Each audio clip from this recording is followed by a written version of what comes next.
खासगी सावकारकीची प्रकरणे गंभीर वळणावर पोहोचली आहेत। असाच एक प्रकार समोर आलाय। यात खेड तालुक्यात मोईमध्ये वास्तव्यास असलेल्या एकास अटक करण्यात आली आहे। व्याजाने घेतलेल्या पैशांची परतफेड करून आणि जमीन लिहून दिल्यानंतरही वाढीव पैशांसाठी सावकारांनी तगादा लावल्याने एकाच कुटुंबातील तिघांनी झोपेच्या गोळ्या घेतल्या।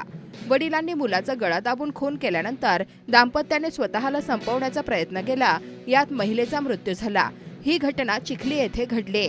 या प्रकरणी पोलिसांनी खेड तालुक्यातील मोई येथील एकासह 3 सावकारांना अटक केली आहे। धनराज वैभव हांडे वय वर्ष 10 असे खून झालेल्या मुलाचं नाव असून शीतल वैभव हांडे वय वर्ष 41 असे मृत्यू झालेल्या महिलेचं नाव आहे। वैभव मधुकर हांडे वय वर्ष 50 सर्व राहणार सोनावणे वस्ती चिखली हे बचावले। त्यांनी या प्रकरणी चिखली पोलीस ठाण्यात फिर्याद दिली आहे।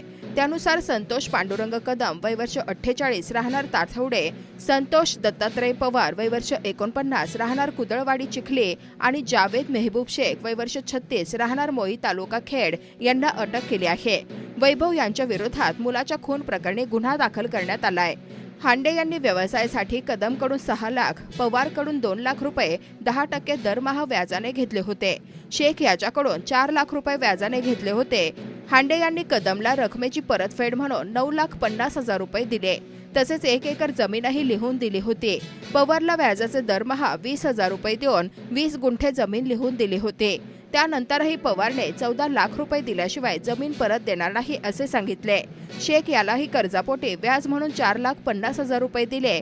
त्यानंतरही आरोपींनी व्याजाचे पैसे देण्यासाठी हांडे यांच्याकडे तगादा लावला। हांडे यांना शिवीगाळ व दमदाटी करून शारीरिक व मानसिक छळ केला।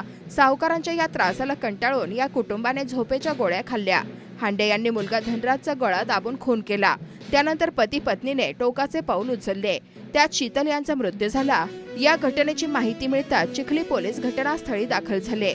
हांडे यांना खासगी रुग्णालयात दाखल केल्याने त्यांचे प्राण वाचल्याचे पोलिसांनी सांगितले। शीतल यांनी मृत्यूपूर्वी ठाण्याला राहणारा भाऊ अमित गाढवे यांना मोबाईलवर मृत्यूपूर्व चिठ्ठी पाठवली होती। भावाने चिठ्ठी पाहता चिखली पोलिसांना दूरध्वनी केला। पोलीस तत्काळ घटनास्थळी दाखल झाले। दरवाजा तोडून पोलीस घरात गेले असता मुलगा धनराज खाटेवर पडला होता, तर शीतल आणि वैभव या दोघांनाही खाली उतरवले असता वैभव यांचा श्वास चालू होता। त्यांना तत्काळ रुग्णालयात दाखल केले। उपचारानंतर ते शुद्धीवर आले। मुलाचा गळा आवळून खून केल्याची माहिती त्यांनी दिल्याचे पोलिसांनी सांगितले। या प्रकरणी 3 सावकारांना अटक केली आहे। फिर्यादीच्या विरोधात मुलाच्या खून प्रकरणी गुन्हा दाखल करण्यात आला असल्याचे पोलिसांनी सांगितले।